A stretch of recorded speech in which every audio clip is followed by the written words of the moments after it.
আমের আচার হোক আর আমলকির আচার হোক বা যে কোনো কিছুরই আচার হোক, সব আচারই আমরা খেতে পছন্দ করি। তো আমের আচারটা সত্যি কথা বলতে খুবই টেস্টি লাগে খেতে, আর এটা যদি হয় গ্রাম্য পদ্ধতিতে তাহলে মাশাআল্লাহ জমেই যায়। আর এই পদ্ধতিতে আমরা হয়তো সচরাচর করে থাকি না, এটা একটু অন্যরকম হলেও এটা খেতে টেস্ট হয় এবং অনেক দিন আপনারা এটাকে সংরক্ষণ করে রাখতে পারবেন।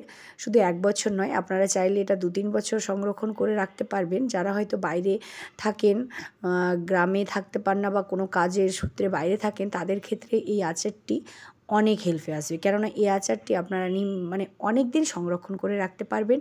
আর গ্রাম্য পদ্ধতিতে এই রকম যে আচার তৈরি করা হয়, আপনারা পুরো ভিডিওটি না দেখলে বুঝতেই পারবেন না। আমি এই ভিডিওতে পুরো সম্পূর্ণ দেখিয়েছি A to Z কীভাবে আপনারা এই আচারটি তৈরি করবেন।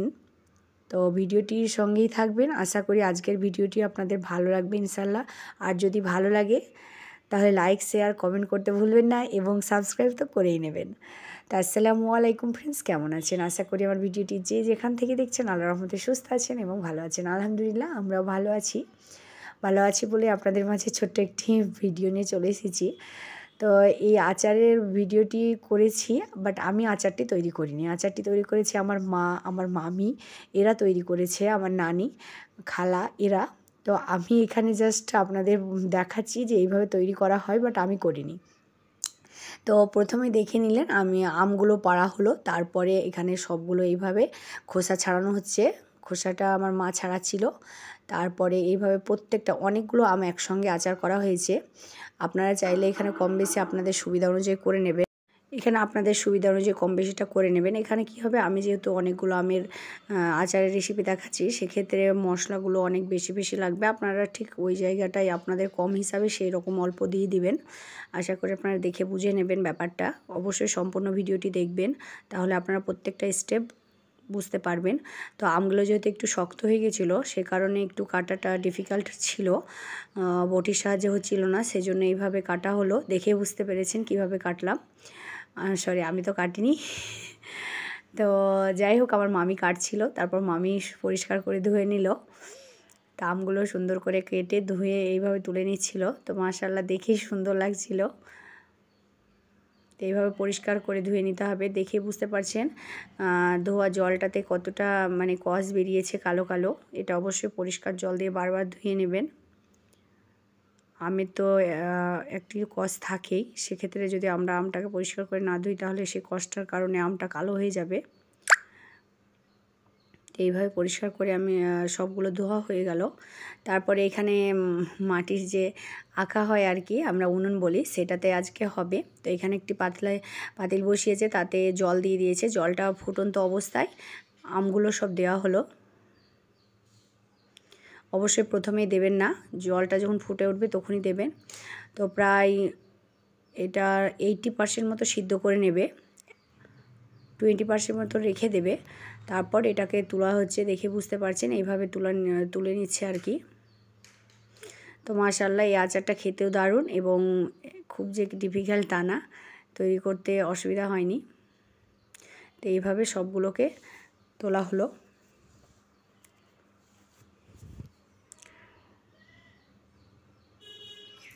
তারপরে এগুলোকে রোদ্রে শুকাতে দিতে হবে, সেজন্য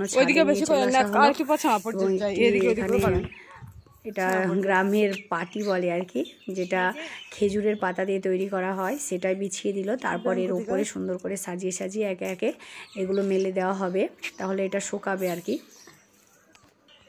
এটা রোদ্রে দিতে হবে এইভাবে শুকাতে।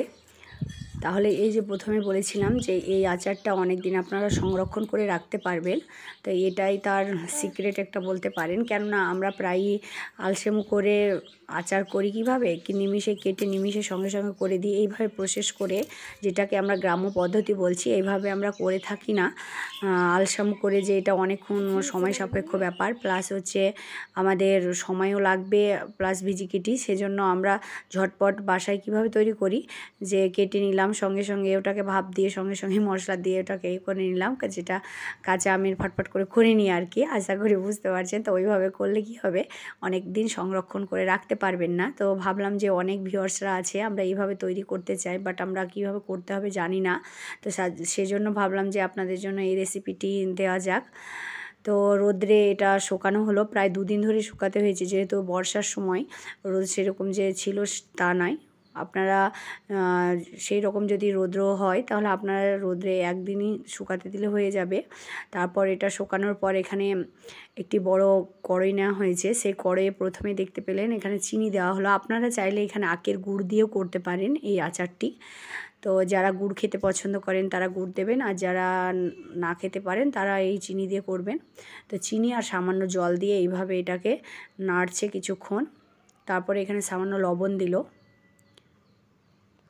তারপরে এখানে লঙ্কার গুঁড়ো দেওয়া হলো।